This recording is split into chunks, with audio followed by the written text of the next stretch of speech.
Ibnu Taimiyah kata, hati-hati kalau kita nak benci, nak tolak. Pasal apa nak tolak Nabi? Pasal ikut orang lain? Betul ke alasan tu?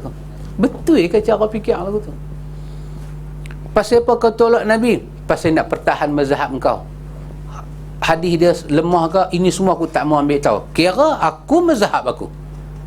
Betul ke kaedah tu? Yang kita duk suruh ikut Nabi. Nabi kata, ana aula bi Musa, ana aula bi Isa. Aku dengan Isa, aku lebih mulia. Aku lebih utama daripada Isa. Antum bayang. Isa tu siapa dia? Nabi. Nabi kata Nabi lebih utama daripada dia. Isa dengan kita, siapa lebih utama? Isa, bukan Isa sama. Isa betul. Nabi Allah Isa. Nabi Isa dengan kita, siapa mulia? Nabi Allah Isa mulia. Nabi kata, kalau Isa duduk depan aku, dia kena ikut aku kerana aku lebih aula daripada dia. Bagaimana kita ni boleh tak ikut Nabi sedangkan Isa lebih mulia dari kita? Macam mana Abang Mek? Ni kita kata garu tempat tak gatai, tak dapat. Kalau gatai kita garu tak apa, ni tempat tak gatai nak garu. Tak boleh fikir. Kata Ibnu Taimiyah, Allah tak pernah mewajibkan kita ikut siapa-siapa dalam dunia, melainkan Allah wajibkan kita ikut satu orang aja, Muhammad bin Abdullah. Dan di hari akhirat, kalau kita ni tak berdunia dengan orang kerana nak ikut Nabi, Allah tak akan tanya apa-apa pada kita, kerana jalan hidup kita jelas. Kerana nak ikut Nabi, kita tak kawan dengan orang tu. Nak ikut Nabi, kita tak masyarakat dengan orang. Jawapan dan jalan kita jelas. Tapi yang menjadi balak kita di hari akhirat, kiranya Allah bertanya, kenapa kau ikut orang sampai kau tak ikut Nabi? Ikhwatul iman, bila kita renung kata-kata ni, kita boleh membina satu jalan bermanhaj. Di bawah tu dia kata, di antara ayat Quran dan hadis Nabi SAW yang sahih, disebut tentang amalan-amalan yang diterima Allah dan ditolak. Supaya amal kita diterima oleh Allah, maka kita harus memenuhi dua syarat. Hak ni kalau panjang umur sihat badan, kita tengok lagi sekali.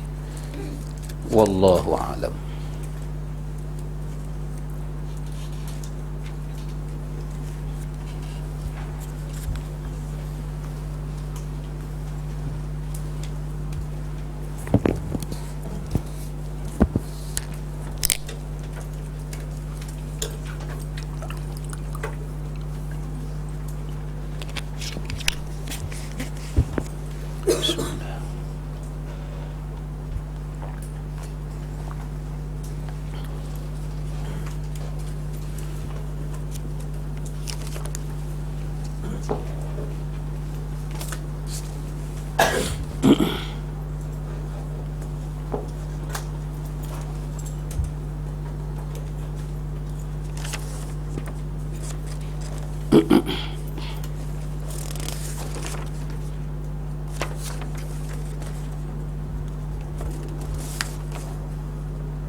Ini berkenaan dengan ada ustaz menuduh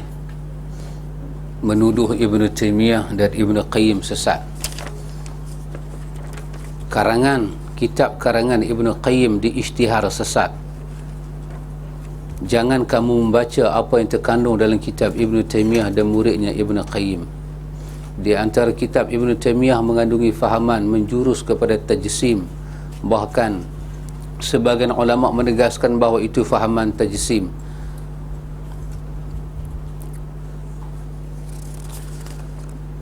Saya tak tahu, wallahu ta'ala a'lam. Ibnu Qayyim, murid Ibnu Taimiyah yang kuat memperjuangkan fahaman tajsim. Namun setengah pendapat beliau ditolak majoriti ulama kerana beliau masih terpengaruh dengan Ibnu Taimiyah.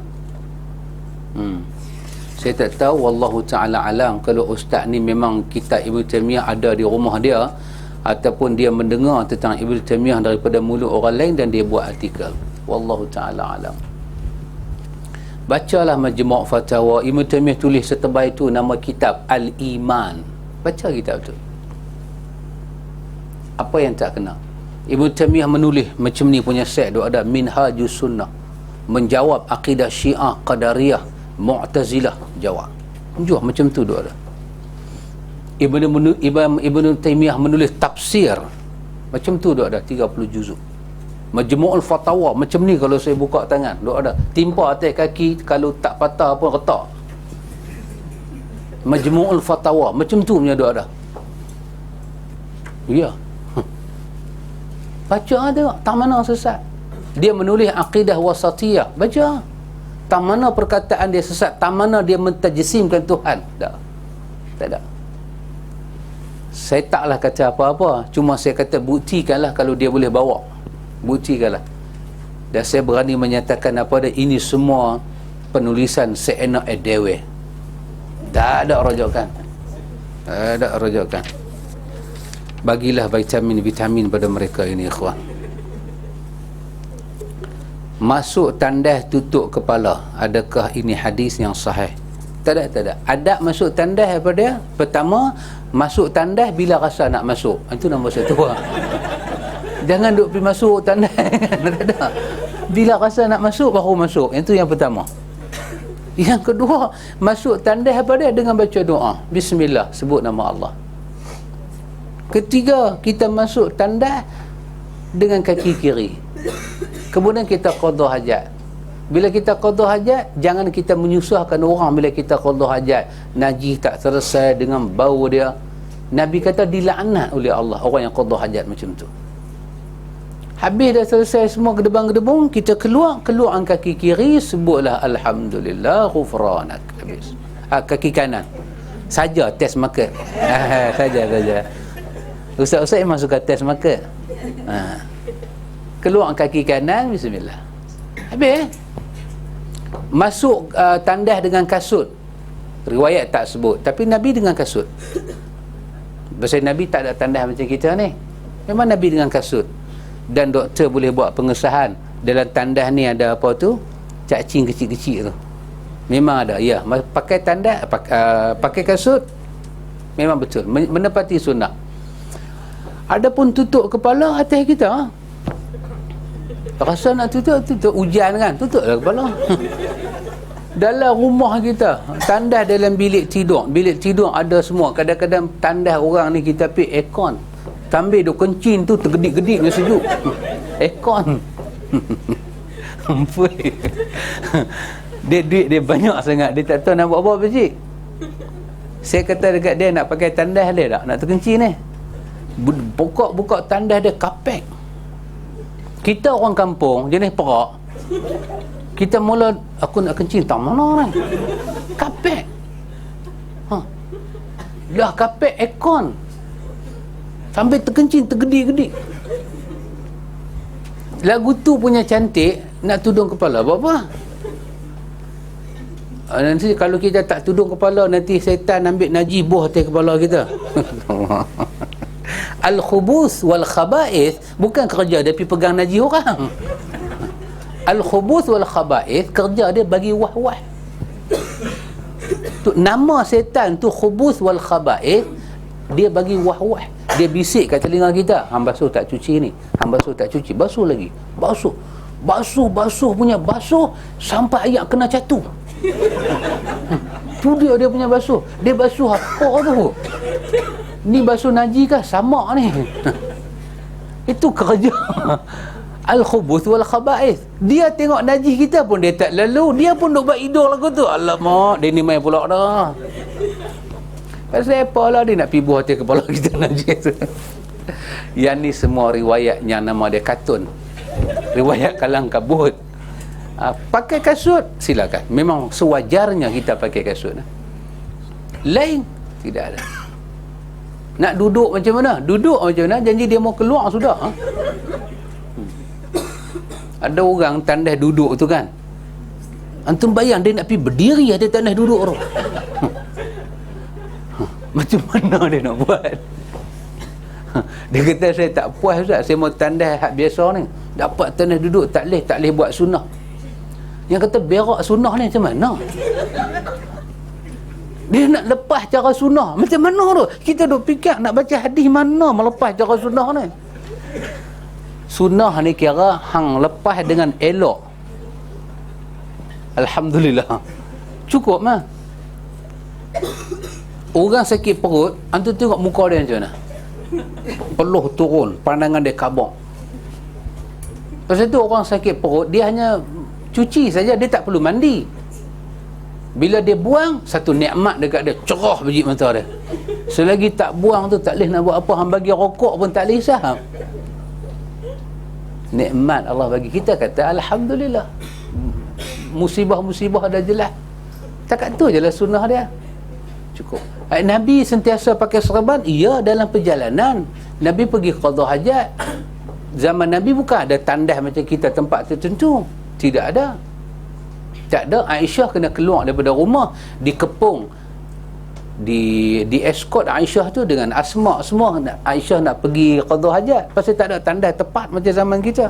Aisyah pakailah pakaian menutup aurat, pergi ke tempat yang kosong, dan Nabi akan arahkan macam mana. Jadi macam itulah kalau kita pergi macam kampung-kampung kan.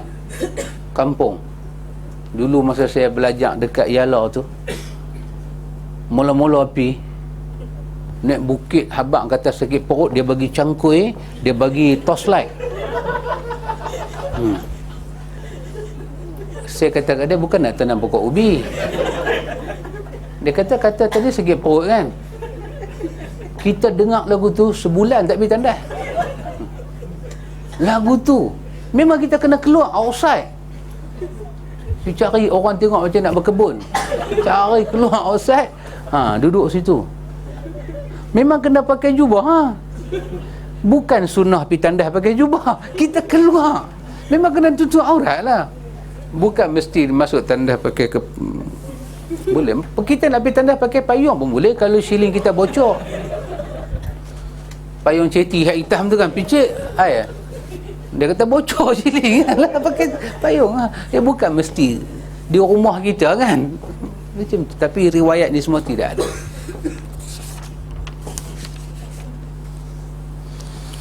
Apakah iman akidah seseorang terjejas apabila dia melakukan perkara syirik kerana jahil, atau tahu tapi melakukan perkara syirik tanpa disedari? Apakah orang seperti ini wajib mengucap kalimah syahadah? Wallahu ta'ala alam ikhwan, hanya Allah Maha mengetahui. Syirik dia akan menjejaskan tauhid. Iman asin, tauhid asin. Tauhid ni kita dengan Tuhan. Iman ini dia menyeluruh dengan malaikat iman, dengan rasul iman, dengan kitab iman. Tapi dengan Allah dia bab asin, tauhid kepada Allah.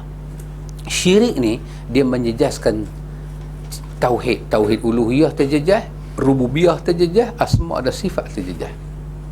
Cuma tinggal adakah dia dianggap kafir bergantung dia buat syirik itu pengetahuan dia takat mana. Dia pakai tangkai syirik. Nabi sebut syirik dalam hadis Ibnu Abbas riwayat Abi Daud. Inna ruqa wa tamaim wa tiwalah syirkun. Tangkai adalah syirik. Tapi dia pakai itu pada dia, ni bukan syirik, aku minta pada Allah, aku hanya khetiang. Dia tetap terlibat dalam bab syirik, tetapi dia masih menyatakan Allah itu sebagai pemberi hajat dia, maka kita tak anggap kafir. Cuma kita kata akidah dia cacat. Tapi taklah sampai dia kafir kerana dia masih mengiktiraf Tuhan itu. Kita tengoklah sedalam mana dia pergi dengan syirik. Sedalam itu ataupun sejangkat itulah berlakulah kekotoran dalam akidah dia. Tapi kalau dia buat dengan ilmu, dia terkeluar total daripada Islam dan dia kena mengucap lain. Kalau buat syirik ni, la in asyrakta la yahbatanna amaluka, dalam surah Az-Zumar. Kalau kamu syirik pada Allah, amalan kamu habis. Cumanya kata Imam Ibn Qayyim, bila kita tengok orang buat syirik, kita cuba takwil. Kita takwil, dia buat dengan tak tahu. Mudah-mudahan amalan dia tak terbatal, mudah-mudahan dia tak tahu. Tapi syirik itu sendiri membatalkan amalan. Maka kerana itu Nabi menyebut semua bab anak Adam mungkin terjebak itu ini, tapi Nabi kata syirik jangan terjebak, jangan sekali-kali terjebak. Pasal itu bila kita sakit kan, dia demam. Lepas tu ustaz meziarah, tak tahu si sakit tu kata, ustaz tolonglah ruqyah saya sikit. Para ulama sunnah kata boleh menjejaskan. Sedangkan ruqyah tu ada daripada sunnah. Tapi bila kita minta orang ruqyah kita, sedangkan ruqyah ni dia berkaitan tauhid, lebih baik kita tak usah minta, dia sendiri yang ruqyah kita. Kita sengap. Tapi kadang sakit kita tu buat kita tak tahan, ubat telan-telan dah, lega tak lagi, dia kata tolonglah ruqyah. Bila dia ruqyah tiba-tiba jadi lega kan, lepas tu kita akan cakap apa? Oh dahsyat juga dia ni. Ini yang berlaku kepada Imam Ahmad. Kelebihan Imam Ahmad, dia boleh ruqyah orang, sehingga kan orang datang ke rumah dia kena ambil nombor. Imam Ahmad ni sampai pada peringkat dia tak mau layan, dia kata ambil kasut aku balik, kawan tu ambil betul balik. Inilah musibah paling besar Imam Ahmad lalui dalam hidup dia. Ruqyah dia menjadi. Kerana itu tauhid itu sesuatu yang perlu dijaga. Tapi bila kita tengok orang tu buat syirik, kita tak kata total pada dia kau kafir, tidak. Kita mesti mengetahui sebab-sebab. Kata Imam Ibn Hajar, takwil dan takwil. Maksudnya kau beri sangka yang baik supaya kau tak hukum dia kafir. Paling rendah, paling tak tahu nak kata apa, kita kata hang ni bodoh sangat metara ni. Kata dia bodoh tak apa. Kalau kita mula hukum dia syirik, bermakna kita dengan dia pisah total. Kalau isteri menghukum suami syirik, tengah-tengah tu ada talak. Pisah mereka. Kalau kita kata dia syirik, pisah mak dengan bapa, harta tak boleh diwarisi. Jadi kerana itu kita cari ayat yang paling lazim adalah bodoh. Buat bodoh metara ni, how stupid you can be. Kata lagu tu kata, bodoh tak mana hang boleh pi ni. Dia kata apa bodoh dia kata, hang nak suruh aku kelupak sakit, biar aku pakai tangkai, tentu dah aku tak sakit. Kita kata syirik. Apa syirik? Dia buat lagu tu kita, apa syirik? Kita kata syirik, dia kata semua duduk tang sini, Tuhan tahu aku buat apa, hang tak tahu. Maknanya dia masih ada iman, cuma buta perut sikit lah. Takwil lah. Kerana bila kita sebut dia syirik, maka nanti di hari akhirat Allah akan mengadakan penghisapan yang lain. Tapi ada benda terang-terang, kita katakan perbuatan awak ini syirik, kita kata begitu, perbuatan awak ini syirik. Habis aku macam mana? Kita kata hang buat ni dengan bodoh ke dengan sengaja? Dah lah, dah mereka ajak aku pergi nampak sangat hang bodoh. Hang ni betul-betul jahil murakab. Kata jahil murakab tak apa lagi, walaupun dia dengar dia geram. Hang kata aku jahil, bodoh aku pun tak sampai jahil lah. Dia ingat jahil ni macam mana, bodoh tu lagu mana. Tak apa kita kata lagu tu. Tapi bila kita nampak dia masuk toko Hindu, keluar ambil kapok 3 buah atas kepala, tak boleh takwil dah. Pun boleh takwil lagi, dia ni kena paksa kot. Dia ni berlakon kot. Dia ni syiah apa, taqiyah apa, dia ni takwil lah, pakailah bahasa apa pun. Dia ni desperate kot. Bila kita mula kata dia syirik, hukum besar. Pasal itu untuk menyatakan syirik, para ulama kata kawan tu kena masuk court, kena masuk mahkamah, bahan-bahan bukti kena ada besar. Tapi siapa betul-betul terlibat dengan syirik, dia terputus dengan Tuhan. Allah akan bubuh dalam neraka, tak akan keluar sampai bila-bila. Itu kesan daripada syirik.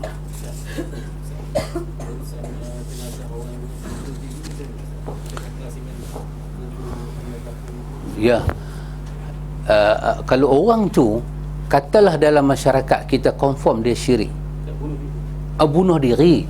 Bunuh diri tak masuk bab syirik. Bunuh diri termasuk kabair, dosa besar. Dalam berpuluh-puluh senarai yang ulama hukum kalau kita buat boleh jadi kafir, bunuh diri tak masuk. Bahkan Nabi sendiri menyebut qatlun nafsi, membunuh diri ni Nabi sebut daripada dosa besar. Orang yang membunuh diri esok di hari akhirat, macam mana dia bunuh diri dia, Tuhan minta dia masuk neraka dengan stun macam tu juga. Kalau dia duduk tempat tinggi, dia terjun, Allah suruh dia terjun masuk ke neraka. Kalau dia tikam badan dia, Allah suruh dia tikam balik diri dia dalam neraka. Maka hadis-hadis tidak menyebut dia ni seorang yang kafir, tidak. Maka dia dosa besar, macam mati minum arak, kan, mati isap rokok, lebih kurang lagu tu macam tu Tapi boleh masuk bab syirik kalau dia menghalalkan hukum yang haram. Siapa kata bunuh diri haram? Siapa kata? Kita kata, Syekh jangan cakap lagu tu. Tak boleh cakap. Ni hang dengar baik hang nampak lebuh raya tu, lah ni aku nak lintas, aku nak bagi trailer bagi aku, dan mati bunuh diri lah, mati paling bagus yang tak. Dia kata lagu tu, dia pergi buat kena gedegam mati. Pun Ibnu Hajar kata takwil lah, dia ni bodoh punya orang, supaya kita boleh urus mayat dia. Kalau kita sepakat kan, kita duduk di kampung Pening Lalat, kita sepakat menyatakan dia syirik, maka apa kita kena buat? Kita tak boleh urus mayat dia, dan kita kena halang mayat dia ditanam di tanah kubur orang Islam. Jadi pasal itu Ahlus Sunnah paling lembut, takwil lah dengan 99 takwil. Semua orang takwil baik, kita sebenarnya tahu dia betul-betul syirik. Kita simpan dalam hati kita, kita jangan terlibat dengan doa, kita jangan terlibat dengan pergi sembahyang, kita jangan terlibat apa. Begitu berat. Ya pakcik. Ha? Kalau kita tengok orang tu boleh kita bermakmum dengan dia. Kita maksud kita tahu dia dan dia jadi imam. Adakah kita tunggu atau kita balik? Dia buat syirik, lepas tu dia pergi jadi imam. Kita tahu dia orang. Kita tak tahu. Kita tahu. Malam dia kita tahu. Oh, dia pakai tangkai agak-agak. Tangkai, kadang dia tak pakai tangkai, kadang dia menyeru. Oh, dia seru. Suruh malaikat. Kalau fikir dia lah. Pening kepala juga nak jawab pakcik nah.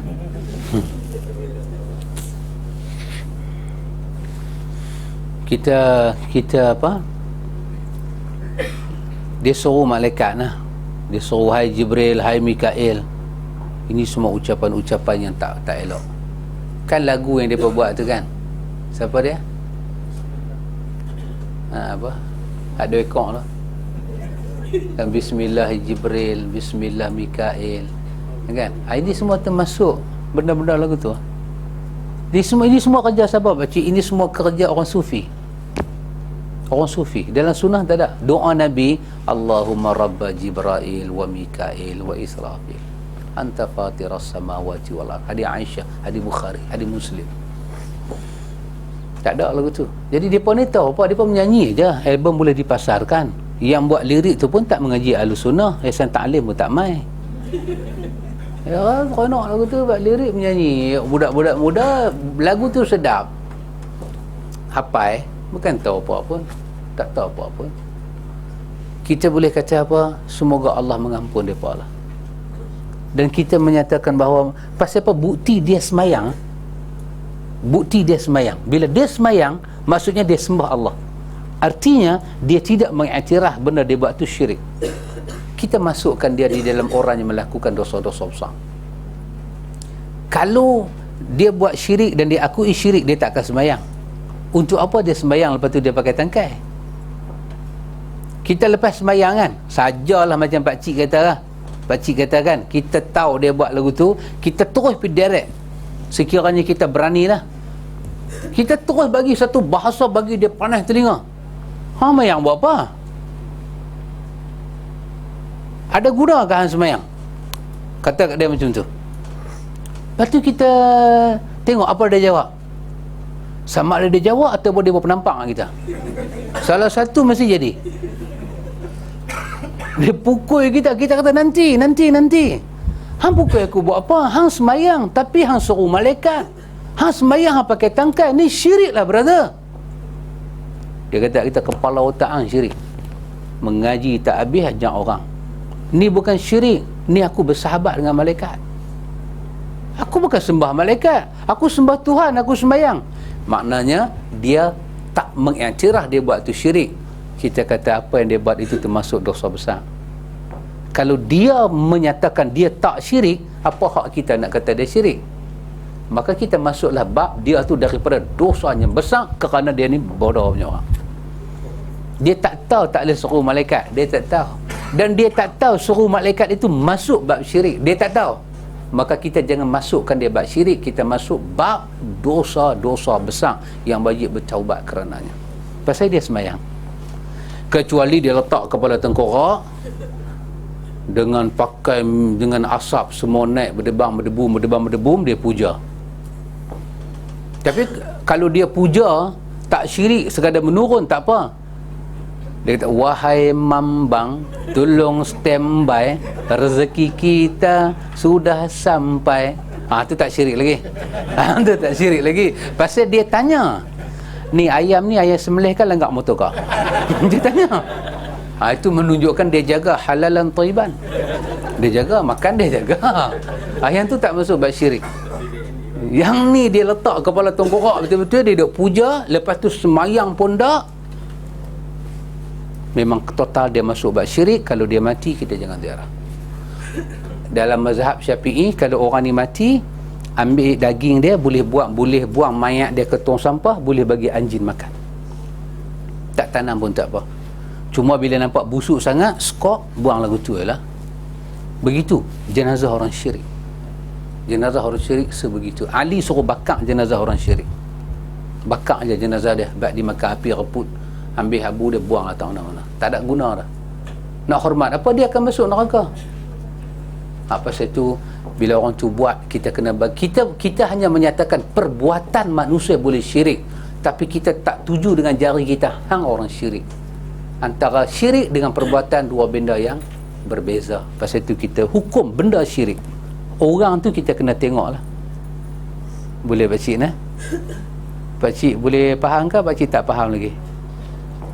Senang ngajak pakcik ni faham tu. Soalan saya, bolehkah kita mengimamkan dia? Dan macam mana solat kita? Ya. Macam marah pakcik. Saya tak erti nak jawab macam mana pakcik. Secara adat dia pakcik, kita tak gemak sembahyang belakang orang tu ni. Kalau dia jadi imam, kalau dia begini, dari segi akidah salaf, orang ni kalau duduk depan dengan duduk seru malaikat, dari segi akidah salaf, angkat dia tak sebelah, kita jadi imam. Dari segi akidah. Sebab apa? Orang buat syirik, para sahabat pernah berimam kepada orang buat zalim. Buat zalim tak syirik, zalim. Hajat kan? Ibnu Umar semayang belakang dia. Lepas itu ada bab salla khalfal imamul fajir, semayang di belakang pemimpin yang jahat dan zalim. Boleh semayang belakang dia. Tetapi riwayat-riwayat salah menceritakan mereka tidak pernah duduk sembahyang di belakang orang yang di tangan orang tu ada tangkai. Tak. Jadi di segi manhaj salaf, dia kalau sembahyang pun dia hanya sesuai dengan taraf dia, makmum saja, ataupun sembahyang sendiri. Dia tak sesuai ke depan untuk pimpin kita dengan syirik dia tu. Makasih. Boleh pakcik? Saya dah jawab dah kan? Boleh nah? Kalau pakcik tak puas hati, tunggu saya kat bawah.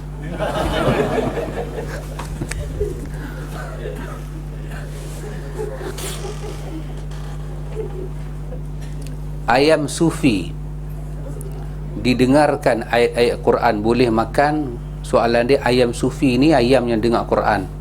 Jadi ayam tu boleh makan ke boleh jual? wallahu ta'ala alam. Syarat kita makan ayam ni kena sembelih. Dia nak dengar lagu rock ke dia punya pasal. Syarat kita nak makan dia kena sembelih. Jadi tak pedulilah dia dengar apa pun. Kita pergi bubuh lagu apa-apa lagu kan di telinga dia kan. Ayam tu dengar, aku yang dulu bukanlah yang sekarang. Nampak dia terangguk-angguk. Baik, boleh tak makan ayam tu? Boleh, bismillah sembelih. Jadi dia dengar apa dia punya pasal. Dia nak jadi sufi ke, ataupun ayam tu dia kokok pun bunyi ya hanana, ya hanana. Dia punya pasal. Ayam tak ada syariat. Kita sembelih hilang. Makan. Maka ayam yang kita tak boleh makan, yang tak boleh sembelih. Dia nak dengar apa dia punya pasal, dan halal kita makan, halal kita jual. Cumanya yang dipertikaikan, orang buat lagu tu untuk apa? For what you do this, my brother? Untuk apa?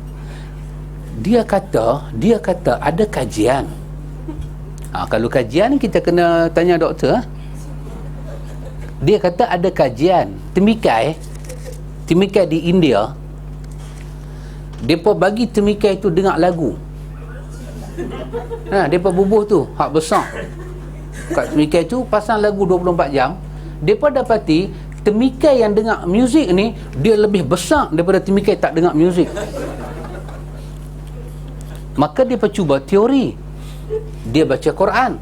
Bila baca Quran, mereka dapati pembesaran dia berlaku.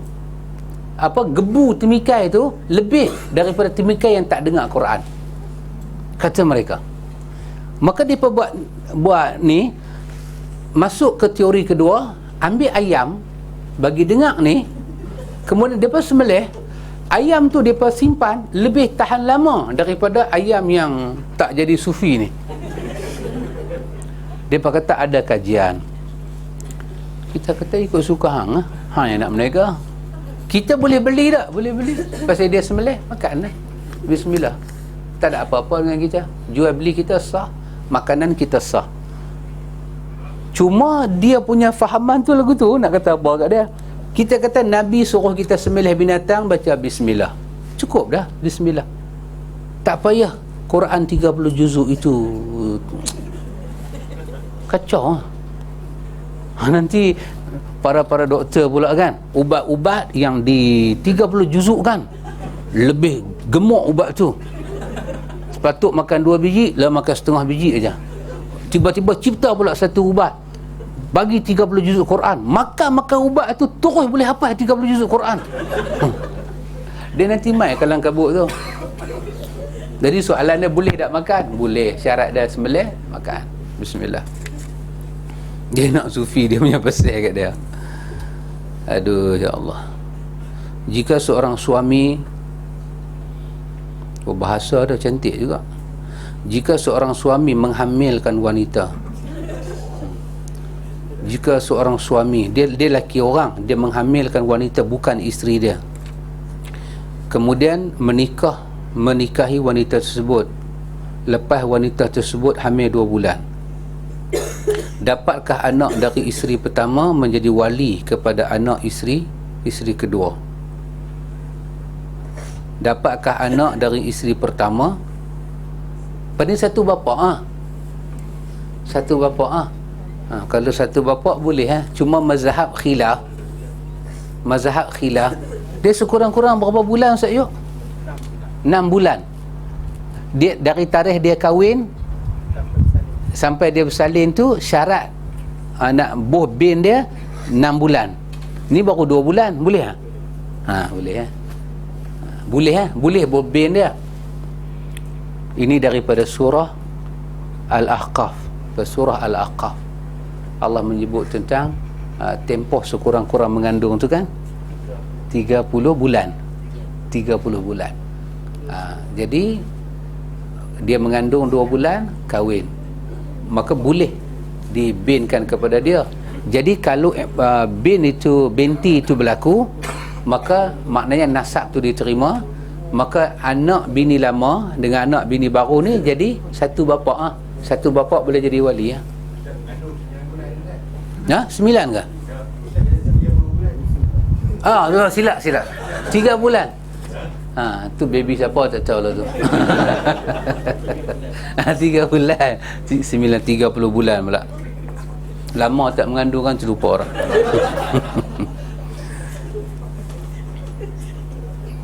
Tapi kalau kita baca mazhab lain dengan dalil-dalil yang lain, dia tak kira bin jangan abad ke orang lah nah. Ni kita saja. Janji dia kahwin dengan lelaki yang menghamilkan dia, maka anak dia. Cuma anak tu dikatakan jadi anak sebelum akad nikah. Itu saja. Sebelum akad nikah. Ini cuma yang menjadi dari segi nak buat bin dengan binti, tak ada masalah, anak dia. Cuma ulama kata ni anak luar nikah. Bahasa tu dengar macam tak berapa seronok nak buat lagu mana. Dia yang pergi buat benda tu. Orang kata cakap betul, ini anak saya, tapi anak ni jadi sebelum saya angkat nikah. Yang ni anak nombor 2, anak saya jadi lepas saya angkat nikah. Tak apa seronok nak jadi wali boleh, nak jadi tu boleh, tapi kedudukan anak tu jadi, kalau dia dah mengandung lama dah sampai 8 bulan baru nak buah bin, maka dia berlaku curiga. Maka suami laki-laki tu dia boleh mencurigai, betul ke hang mengandung anak aku? Maka curiga tu, bila satu orang curiga dengan kandungan tu, maka tidaklah berhak anak dia itu dibin pada dia, pasal dia sangsi, kesangsian. Tapi tempoh 2 bulan dengan tarikh dia berkenal, lepas tu tarikh dia kahwin, kesangsian itu hilang. Kalau perempuan tu kata, lah 2 bulan ni mana saya kenal jantan lain, aku kenal hang seorang lah, maka sebab-sebab nak sangsi itu hilang. Tapi kalau kandungan tu lama, betul hang kata anak aku, tapi awak barulah kesangsian tu datang, maka di atas dasar kesangsian itu ulama kata sekurang-kurangnya 3 bulan kita boleh bin kepada orang itu. Lebih mula jadi baca banyak cerita nak kena buat DNA, kena buat yang tu. Tapi kalau DNA terbukti, anak bin dia tidak ada hal, anak dia bukan anak orang.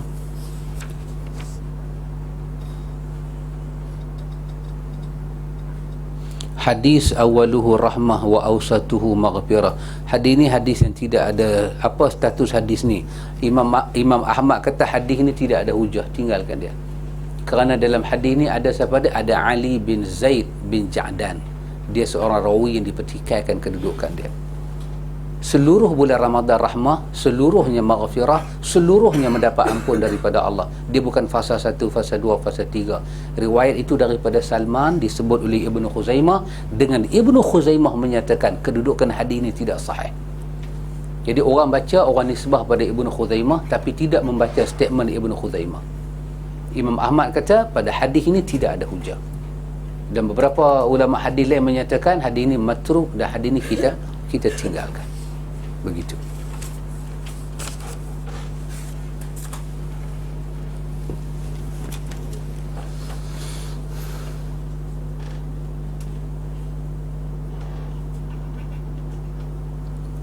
Boleh tak Ustaz terangkan tentang biodata Ibnu Taimiyah? Wallahu ta'ala alam. Ibnu Taimiyah ini dia sekitar tahun 600 Hijrah. Dia mati berapa? 628 Hijrah. Dia lahir 600 berapa? Berapa belas? Semua tak ingat nah? Memang time ni tak apa nak ingat. Ibnu Taimiyah ini dia bermazhab Ahmad bin Hanbal. Dikatakan Ibnu Taimiyah tu kerana mengambil nisbah bapa dia punya bapa punya bapa punya bapa. Jadi orang Arab dia punya kaedah, bila cucu dia ataupun cicit dia dibin pada dia, ini satu apa? Nasab kan. Orang Melayu dia tak ada lagu tu. Orang Arab ada nama Muhammad bin Muhammad bin Muhammad bin Muhammad bin Muhammad. Kalau kita pergi buat lagu tu pejabat pendaftaran, dia tengok kita lagu tu. Berapa banyaknya Muhammad lah ni. Arab dia lagu tu nama baik-baik, Abdullah bin Abdullah bin Abdullah bin Abdullah bin Abdullah. Pasal nama tu nama baik. Memang nama sama, isi tak sama. Jadi dia dipanggil Ibnu Taimiyah. Nama dia Abdul Halim. Dia dipanggil dengan nama Ibnu Taimiyah. Dia satu orang yang hidup di atas perkembangan mazhab Ahmad bin Hanbal. Dia tak hidup zaman mazhab, perkembangan mazhab yang 4. Dia sesudah hampir 300 tahun hijrah lebih baru kelahiran dia daripada imam-imam 4 itu.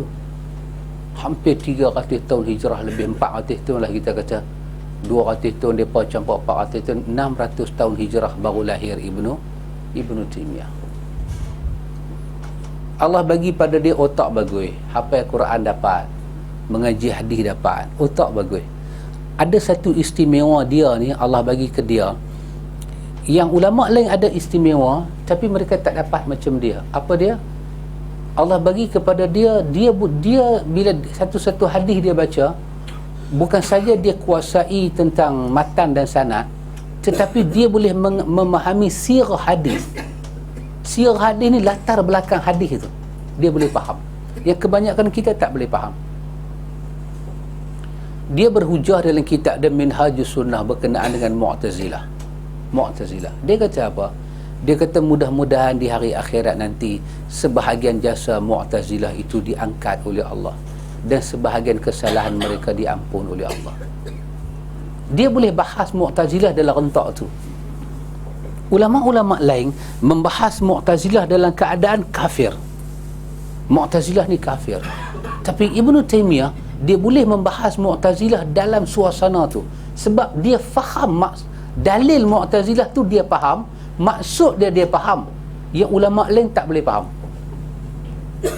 Pasal itu kejutan besar Ibnu Taimiyah buat apabila Al-Imam Al-Ghazali memasukkan ke dalam kitab Imam Ghazali ni falsafah. Ibnu Taimiyah boleh menjelaskan tak mana ada falsafah, sebab dia pernah belajar dengan falsafah. Yang ulama lain menghentam falsafah, tidak menguasai falsafah, hanya menguasai hadis.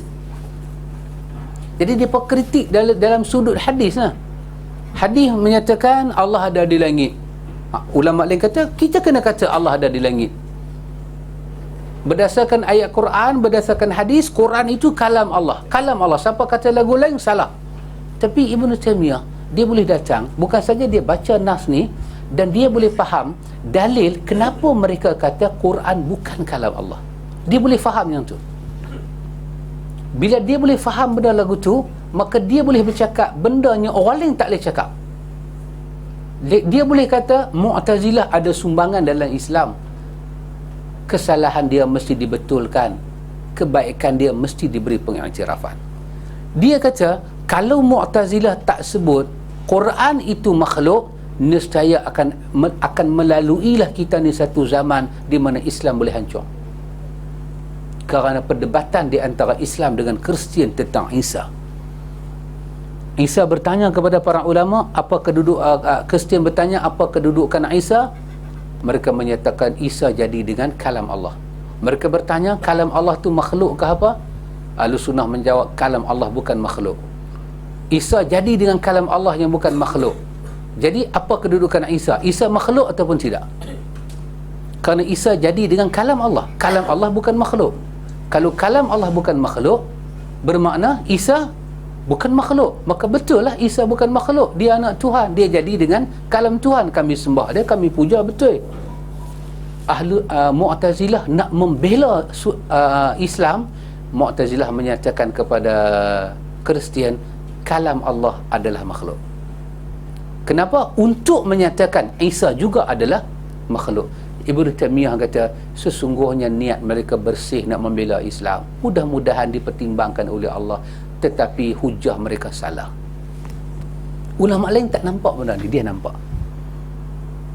Apa pandangan? Dia kritik Syiah, dia kritik Qadariyah, tapi dia kata Allah melihat kepada hamba dia. Tak semua orang Syiah ini akan masuk neraka sampai tak keluar dah. Kerana satu orang jadi Syiah, dia kata dia tak memilih. Dia besar dalam keluarga Syiah, dia pergi sekolah Syiah, tiba-tiba dia mati dalam keadaan itu. risalah tidak sampai pada dia, mudah-mudahan dia mendapat keadilan Allah di hari akhirat. Ya, begitu juga orang kafir. Dia kata, ada orang kafir tak tahu apa, mudah-mudahan Allah menunjukkan keadilan Allah kepada mereka, mudah-mudahan neraka ditutup dan dilipat untuk mereka. Puak-puak lain yang tak memahami apa dia cakap, dia kata apa? Ibnu Taimiyah menyatakan ahli kafir boleh masuk syurga dan tak masuk neraka. Ini bukti dia seorang kafir. Itu saya katakan, bila orang tulis macam tadi, dia memang tak membaca, ikhwan.